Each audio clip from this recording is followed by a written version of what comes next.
एकलव्य ने दी अपने गुरु को अद्भुत गुरु दक्षिणा। एकलव्य भील जाति में पैदा हुआ था, परंतु उसके अंदर एक योद्धा बनने का सपना था, और वह भी ऐसा योद्धा जो भविष्य के लिए उदाहरण बन सके। तो एकलव्य को पता लगा कि हस्तिनापुर में द्रोणाचार्य कौरवों और पांडवों को युद्ध कला सिखा रहे हैं, और वह इस समय के द्वापर के महान गुरुओं में हैं, क्योंकि उसे पता लगा कि बाबा भीष्म के गुरु परशुराम है, परंतु उन्होंने किसी भी अक्षत्रिय को युद्ध विद्या सिखाने की मनाही कर रखी है। तो उसने सोचा कि मुझे कहाँ चलना चाहिए, लेकिन उस समय पर गुरु परशुराम का उसे कहीं पता नहीं लग पाया, और वह हस्तिनापुर में गुरु द्रोणाचार्य के पास पहुंच गया। जिस समय वह हस्तिनापुर पहुंचा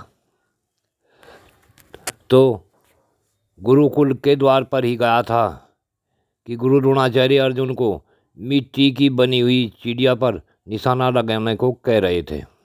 उस समय एकलव्य का एक पैर द्वार के अंदर आया और दूसरा बाहर ही था। अर्जुन ने जैसे ही बाण चलाया तो एकलव्य के मुंह से निकल पड़ा अरे, और अर्जुन का बाण लक्ष्य को नहीं भेद सका और एकलव्य अंदर आ गया। उस समय एकलव्य की उम्र अर्जुन की उम्र के लगभग ही थी।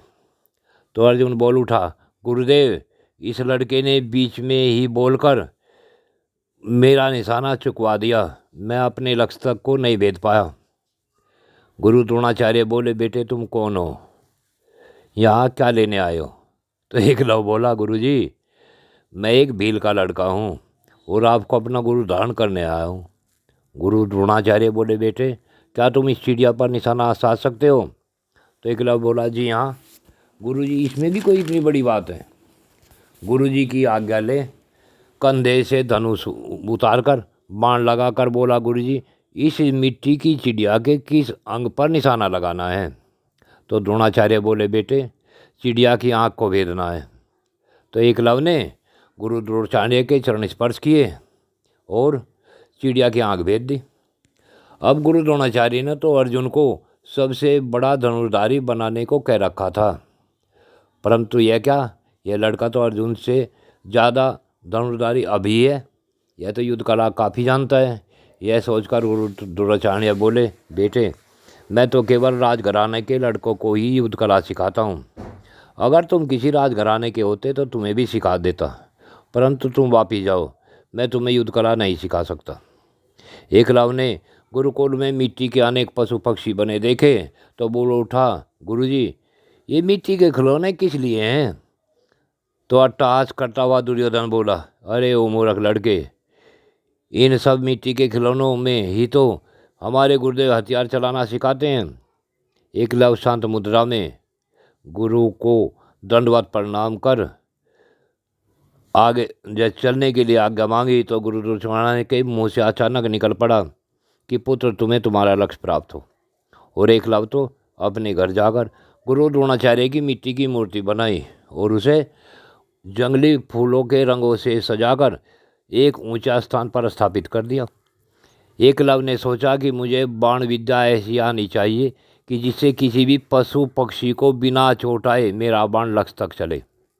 और रोजाना सुबह अपने मिट्टी के बनाए गुरु के चरण स्पर्श कर प्रकृति से बाण चलाना सीखता रहा। परमात्मा ने एकलव्य को शब्द भेदी बाण तक चलाना सिखा दिया।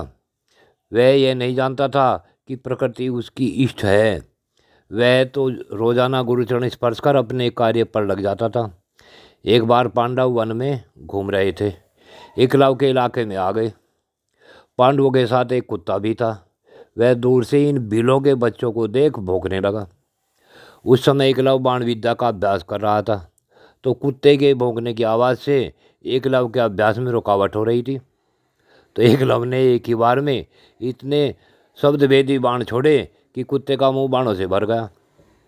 यह देखकर पांडव आश्चर्यचकित रह गए और एकलव्य के पास जाकर बोले, धनुर्धारी आप कौन है और बिना अपराध के इस कुत्ते पर इतने बाण क्यों चलाए?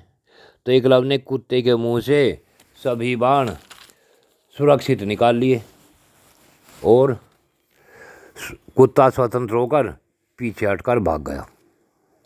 अब एकलव्य बोला, हे पांडवों, मेरा नाम एकलव्य है। तो धर्मयुधिष्ठिर बोले, आप किसके शिष्य हैं?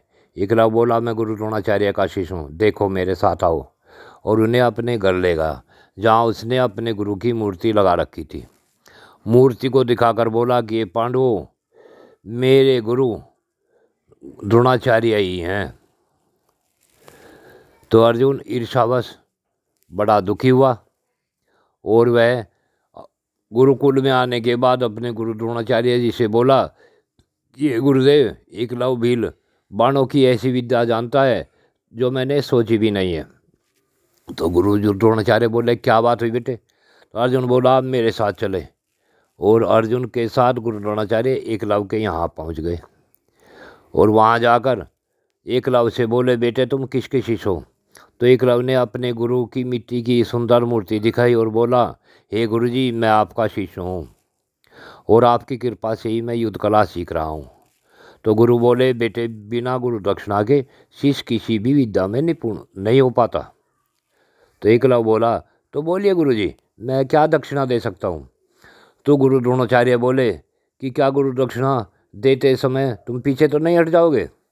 तो एकलव्य बोला, गुरुजी आप जो चाहें मांग लो, मैं आपको तुरंत दे दूंगा। तो गुरु बोले कि आप मुझे अपने सीधे हाथ का अंगूठा दे दें। बस क्या था, तुरंत एकलव्य ने बाएं हाथ से कृपाण उठाई और अपने दाएं हाथ का अंगूठा काट कर दे दिया। अब गुरु को बड़ा दुख हुआ और अंदर ही अंदर गुरु बोले, यह तो बहुत अन्याय हो रहा है। फिर एकलव्य से कहा कि हे एकलव्य, तुम मेरे वास्तव में ही शिष्य हो, परंतु मैं अर्जुन को ऐसे वचन दे चुका हूँ कि मैं तुमसे बड़ा धनुर्धारी मेरा कोई दूसरा शिष्य नहीं होगा।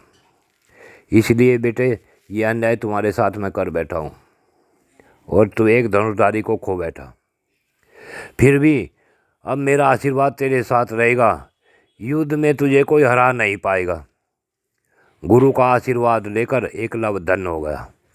एकलव्य ने पैरों से तीर चलाने का अभ्यास शुरू कर दिया। वह निरंतर अभ्यास करता रहा। जय शिव गोरक्ष। ओम शांति।